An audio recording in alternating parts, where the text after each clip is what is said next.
ரஜினி அவருடைய பழைய படத்துக்கு வந்து முதல்ல வந்து ஜெயலலிதா அவர்கள் தான் வந்து நடிக்கிறதா இருந்து சொல்றாங்க. ஆனா வந்து இந்த படத்த வந்து ஜெயலலிதா அவர்கள் நிராகரித்திருக்காங்க அப்படின்ற விஷயம் இப்போ வந்து கிட்டத்தட்ட பல ஆண்டுகளுக்கு அப்புறம் ரஜினி அவர்கள் ஒரு விஷயம் சொல்லியிருக்காரு. பட் இப்போ என்ன விஷயம் நடந்திருக்கு அப்படின்னா வந்து ரஜினி அவர்கள் வந்து அவங்க வீட்டுக்கு பாய்ஸ் கார்டன் போயிருக்காங்க. போயிட்டு அவங்க வந்து ரஜினி அவர்கள் வந்து அவங்களுக்கு வந்து மரியாதை செலுத்தியிருக்காங்க. அப்போ வந்து பேட்டியாளர்கள் பேசும்போது வந்து அவர் நிறைய விஷயம் சொல்லியிருக்காரு. ஏன்னா வந்து இவங்க 2 பேருக்கும் கிளாஷ் வந்து சினிமா விஷஸ் ரியல் லைஃப்லயும் வந்து இவங்க 2 பேருக்கான கிளாஸ் நிறைய நமக்கு எல்லாருக்கும் தெரியும்.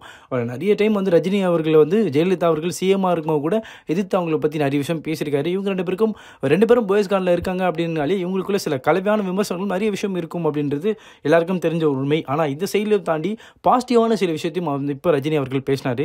இந்த மலை தூவி விட்டு வரும்போது வந்து அப்போ சொன்னார் ஜெயலலிதாவோட நினைவாக வந்து நிறைய விஷயம் சொல்லும்போது முக்கியமாக அவர் என்ன சொன்னார்னா, நானும் இவங்களும் ஒரு படத்தில் நடிக்கலாம் இருந்தோம், ஆனால் இது வந்து சில பேச்சுவார்த்தைகளோடு முடிஞ்சிச்சு அப்படின்ற விஷயத்த மென்ஷன் பண்ணி சொன்னார். அது என்ன படம் அப்படின்னு பார்க்கும்போது பில்லான்ற படம் தான். ஸோ எல்லாருக்கும் தெரியும், ஒரு கிளாசிக்கான அந்த படம். ஸோ கமர்ஷியலாகவும் சரி ரொம்ப அக்ளைம் பண்ணப்பட்ட இந்த படத்தில் வந்து 1980 வந்த இந்த பில்லா படத்தில் வந்து முதல்ல வந்து ஸ்ரீபிரியா அவங்களுடைய கேரக்டருக்கு வந்து ஜெயலலிதா அவர்கள் தான் முன்னாவது நடிக்கலாம் அப்படின்றது காரணமாக இருந்துச்சான். ஏன்னா வந்து இந்த படத்துடைய டைரக்டரும் ப்ரொடியூசரும் வந்து 2 பேரும் வந்து ஜெயலலிதா அவர்களிடையே போய் அப்ரோச் பண்ணியிருந்தாங்களாம்.